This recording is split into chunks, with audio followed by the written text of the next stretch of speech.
The atmosphere of a beautiful Sunday afternoon in the Sunny Meadows suburb of Oak Haven was filled with the smooth sounds of R&B, the joyful laughter of a group of young friends, and the delicious aroma of barbecue wafting from the front yard of a charming, newly painted cream-colored house. Jamal Hayes, 25.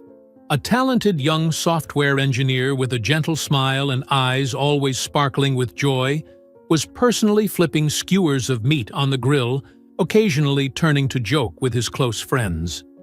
This was a small housewarming party he was hosting to celebrate buying his first home, a sweet reward after years of relentless study and hard work.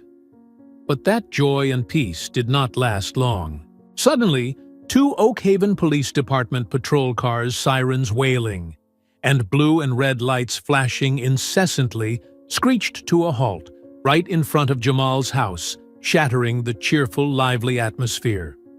The car doors flew open, and 2 police officers, Officer Brian O'Connell, about 45, white, with a scowling face and cold eyes, and his younger partner, Officer Kevin Schmidt, around 30, also white, with a somewhat tense and unconfident expression, quickly got out.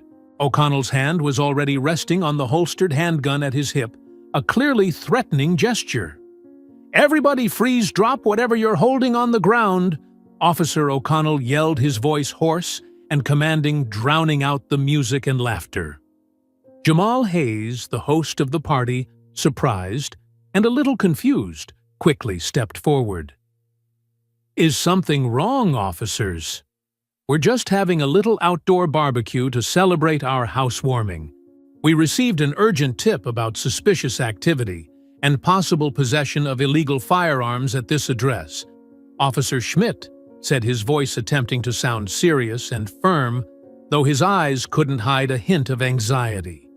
Without another word of explanation, without a single question asked to clarify the situation, Officer O'Connell, with the aggression and prejudice ingrained in his very being, suddenly lunged forward. Using his considerable strength, he tackled Jamal Hayes to the lawn in front of all his shocked and terrified friends.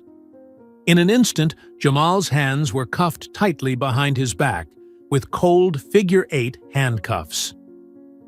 "You're coming with us to the station to clear things up, you little punk," O'Connell hissed in Jamal's ear, his tone full of contempt and smugness. Jamal's friends, who moments before were laughing cheerfully, were now utterly terrified. A few screamed, protesting the police's brutal actions. Others tremblingly pulled out their cell phones, trying to record what was happening. But all were loudly threatened, shooed away, and ordered not to interfere by Officer O'Connell and Officer Schmidt. A peaceful and joyful Sunday afternoon had suddenly turned into a horrifying nightmare. What would happen to Jamal next? And was the vague accusation of possessing weapons actually true? Or was it just an excuse, a fabrication to legitimize the abuse of power and discrimination by those sworn to protect the law? Jamal Hayes, the 25-year-old black man, was the epitome of the American dream that so many young people strive for. He was a talented software engineer recently graduated from university with honors and had immediately landed a coveted job at a large reputable tech company downtown. With his intelligence, diligence, and an unceasing desire for self-improvement, Jamal had quickly proven his abilities and earned the high regard of his colleagues and superiors. He had worked tirelessly, saved every penny, and finally, after years of effort, Jamal had achieved one of the biggest goals of his life, buying his first home. It was a small, charming house in the Sunny Meadows suburb, a neighborhood known for its tranquility, good security, and predominantly white middle-class residents. Owning this house was not only a great source of personal pride for Jamal, but also immense happiness for his entire family, who had always believed in and supported him on his educational and career path. Jamal Hayes was a gentle, friendly person with a kind heart and a love for life. He enjoyed sports, especially basketball, and had a great passion for R&B and hip-hop music. Most importantly, Jamal had no criminal record and had never been involved in any illegal activities or social vices. He was a model citizen, a good son, and a loyal friend. On that fateful Sunday afternoon, Jamal decided to host a small, cozy housewarming party, inviting a few of his closest friends to celebrate with him in the small front yard of his new home. They planned to barbecue, listen to their favorite music, reminisce about old times, and share their plans for the future. None of them could have imagined that such a seemingly perfect afternoon could end in such an unimaginable tragedy. Meanwhile, on another side of the story, Officer Brian O'Connell was considered a festering problem, a cancer, tarnishing the image of the Oak Haven Police Department. He harbored extreme racist ideologies and a deeply ingrained habit of abusing his power. O'Connell had worked in the Sunny Meadows suburb for many years and always displayed extreme annoyance, suspicion, and hostility when he saw people of color, especially young people, moving in or engaging in activities that didn't fit the standards and purity he self-imposed on the neighborhood. O'Connell frequently engaged in harassment, baseless traffic stops, illegal searches, and made derogatory remarks to young black men he encountered on patrol. But thanks to his cunning and guile in covering up his misdeeds, and possibly the complicity or negligence of some like-minded colleagues or irresponsible superiors, he had never been severely disciplined despite numerous complaints from residents. Officer Kevin Schmidt was O'Connell's newly assigned patrol partner for the past 3 months. Schmidt was quite young, less experienced, and often manipulated, dominated, and ordered around by O'Connell, an old-timer full of tricks. Although Schmidt might have felt uncomfortable, even indignant at O'Connell's abuse of power and discriminatory behavior, being too green and afraid of O'Connell's retaliation, workplace harassment, or isolation within the department, Schmidt usually chose to remain silent, turn a blind eye, or only offer weak, inconsequential objections. Schmidt had unintentionally or intentionally become an unwilling accomplice in his corrupt partner's wrongdoing. The source of the tragic incident that befell Jamal Hayes that Sunday afternoon could be traced back to a baseless and prejudiced complaint call from a difficult white neighbor living near Jamal. This person, perhaps disliking the presence of a young black family in their quiet neighborhood, or simply due to deeply ingrained racial prejudices, had called the police department complaining about excessive noise or a group of suspicious-looking strangers, referring to Jamal's black friends gathering and potentially disturbing public order. Officer O'Connell, who was on duty and received this information, already had a bad impression and a simmering resentment towards a young black family daring to move in and disrupt the peace of the neighborhood he considered his territory. He saw this as a golden opportunity to put them in their place, check them out, and teach these numbers a lesson. He roped Officer Schmidt into going with him, and both arrived at the scene with an extremely aggressive and overbearing attitude. They didn't bother to inquire or investigate the matter politely and civilly, according to proper procedure. Instead, Officer O'Connell immediately fabricated a completely baseless reason, received a tip about illegal possession of weapons at this address, to have an excuse to search the house and arrest those present. In reality, perhaps one of Jamal's friends had brought a plastic toy gun belonging to their child for the kids to play with while the adults ate. Or perhaps some of Jamal's metal gardening tools, like a small shovel or a rake, were deliberately misinterpreted and framed by O'Connell as dangerous weapons. When Jamal Hayes, as the homeowner, tried to step forward to explain politely and ask why the police were present and disrupting his party, Officer O'Connell couldn't control his anger, arrogance, and blind racial prejudice. He unhesitatingly lunged, grabbed Jamal by the collar, and brutally slammed him onto the lawn in full view, and to the horror of all his friends. Officer Schmidt, though somewhat surprised and frightened by O'Connell's sudden and violent action, just stood by, passively making no attempt to intervene. Jamal Hayes was handcuffed very tightly behind his back, even though he showed no signs of resistance or struggle. Jamal's friends, after the initial shock, tried to intervene, demanding the police clearly explain the reason for the arrest. Some of them quickly pulled out their cell phones, trying to record the entire incident. But all were loudly threatened, verbally abused, shooed away, and ordered not to interfere with their official duties. After subduing Jamal, O'Connell and Schmidt dragged him towards their patrol car. Instead of placing Jamal in the back seat of the car, which had seat belts and other safety measures as required for arrested individuals, they roughly threw Jamal into the back of the patrol pickup truck.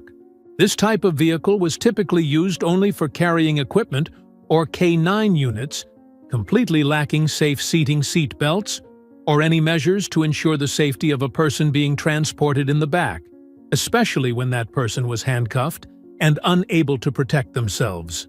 Or even if the vehicle did have safe seating in the back, O'Connell and Schmidt deliberately failed to use them properly, simply tossing Jamal in like an inanimate object. Throughout the journey from Jamal's house to the Oak Haven City Police Station, Officer O'Connell, who was driving, deliberately operated the vehicle in an extremely reckless and dangerous manner. He repeatedly accelerated suddenly, then braked sharply, swerved erratically, and drove over rough, bumpy roads at high speed. The purpose of this action might have been to intimidate Jamal, cause him fear and additional pain, or simply due to the carelessness, irresponsibility, and disregard for human life ingrained in his nature. During one sudden braking maneuver, or when the vehicle took a corner too fast, Jamal Hayes, handcuffed tightly behind his back and with no support, was thrown violently. His head and neck slammed hard against the unyielding metal side of the truck bed. Jamal only managed to let out a heart-wrenching cry of pain before losing consciousness immediately afterward. Officer O'Connell and Officer Schmidt, sitting in the front cabin, might not have immediately realized the severity of the injury Jamal had just sustained, or perhaps they deliberately ignored the cry of pain, dismissing it as a stunt by a stubborn criminal. When the patrol car arrived at the police station courtyard, and when O'Connell and Schmidt opened the back to pull Jamal out, they were truly horrified to find him completely unconscious, his body limp and showing abnormal signs. Only then did they hastily call for an ambulance. At Oak Haven City Central Hospital, after thorough examinations and scans, Jamal Hayes was diagnosed with an extremely severe cervical spine injury. Several of his cervical vertebrae were fractured and dislocated, causing severe damage to the spinal cord within. Despite emergency surgery performed by the best doctors immediately afterward, the damage to Jamal's spinal cord was irreversible. The final outcome was an unspeakable tragedy. Jamal Hayes, the young talented software engineer full of ambition and dreams, was left completely paralyzed from the neck down. His life, his bright future, all utterly destroyed in one fateful afternoon by the brutality, irresponsibility, and blind racial prejudice of two degenerate police officers. Jamal Hayes's family, his close friends, and the local black community were utterly shocked, profoundly pained, and indescribably outraged by the horrific tragedy that had befallen him.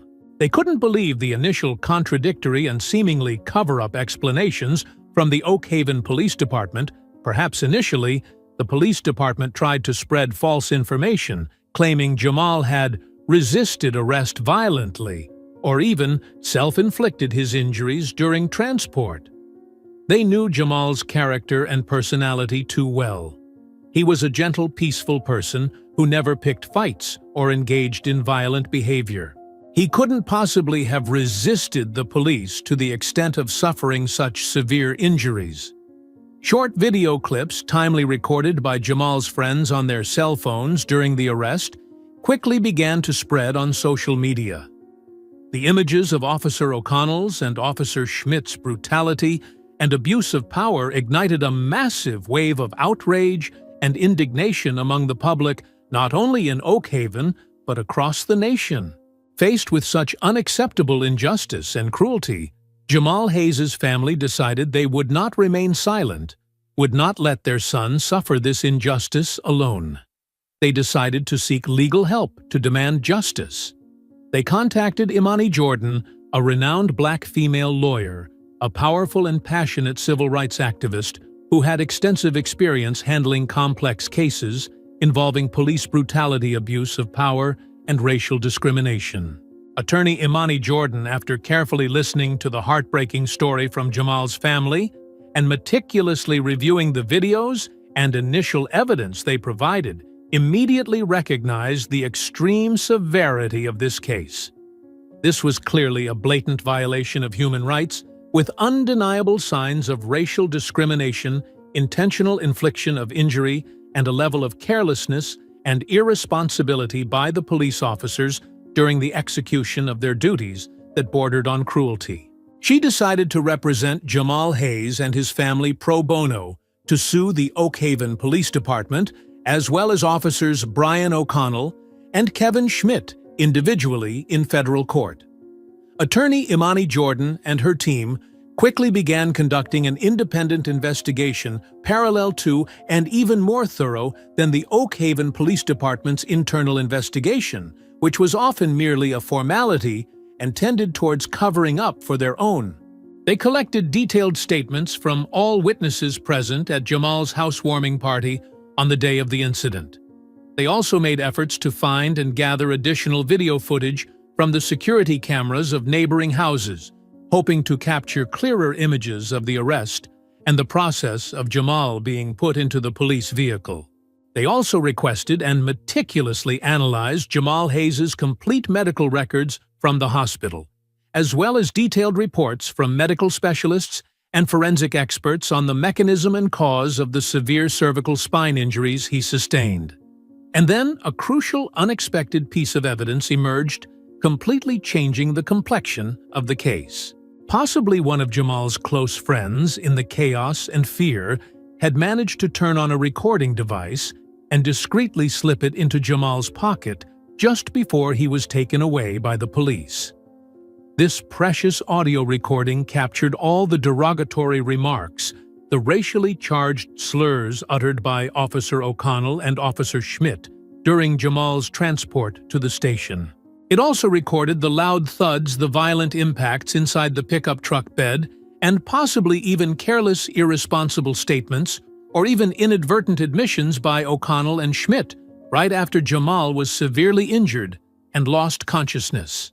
This new and irrefutable evidence completely debunked the blatant lies and cover-up attempts by Officer O'Connell, Officer Schmidt, and possibly a segment of the Oakhaven Police Department leadership who had tried to distort the truth and blame the victim. Attorney Imani Jordan formally filed a lawsuit in federal court accusing the Oakhaven Police Department, along with officers Brian O'Connell and Kevin Schmidt, individually of severe violations of Jamal Hayes' civil rights as protected by the U.S. Constitution. The lawsuit also clearly stated that these actions directly caused permanent, irreversible injuries to Jamal and were carried out based on motives of racial discrimination, a blatant abuse of force, and a level of carelessness and irresponsibility during the arrest and transport of the victim that amounted to cruelty. The lawsuit immediately attracted intense media attention and widespread public outcry across the United States. The image of Jamal Hayes, a healthy, talented, life-loving young black man with a bright future ahead of him, now lying motionless in a hospital bed, destined to spend the rest of his life in a wheelchair, evoked profound outrage and deep sympathy from millions of people. Major civil rights organizations and reputable social activists unanimously voiced strong support for Jamal Hayes and his family. They demanded a transparent, fair investigation and appropriate punishment for those who caused this tragedy. The civil trial of Jamal Hayes versus the Oakhaven Police Department and officers O'Connell and Schmidt took place in an extremely tense atmosphere and lasted for many weeks. Attorney Imani Jordan, with her sharp intellect, experience, and irrefutable arguments, systematically presented to the court all the undeniable evidence of Officer O'Connell's and Officer Schmidt's misconduct and illegal actions. The audio recording of the conversation in the police vehicle was publicly played in court, causing a huge shock in the courtroom and among the public. The testimonies of all witnesses present at the housewarming party, detailed reports from leading medical experts on Jamal's condition, along with photos and videos of the incident, were all presented, painting a comprehensive and undeniably clear picture of the injustice, brutality, and indescribable pain Jamal Hayes had endured. Jamal Hayes, though confined to a wheelchair and his voice still very weak due to his injuries, managed to appear in court to give his emotional testimony.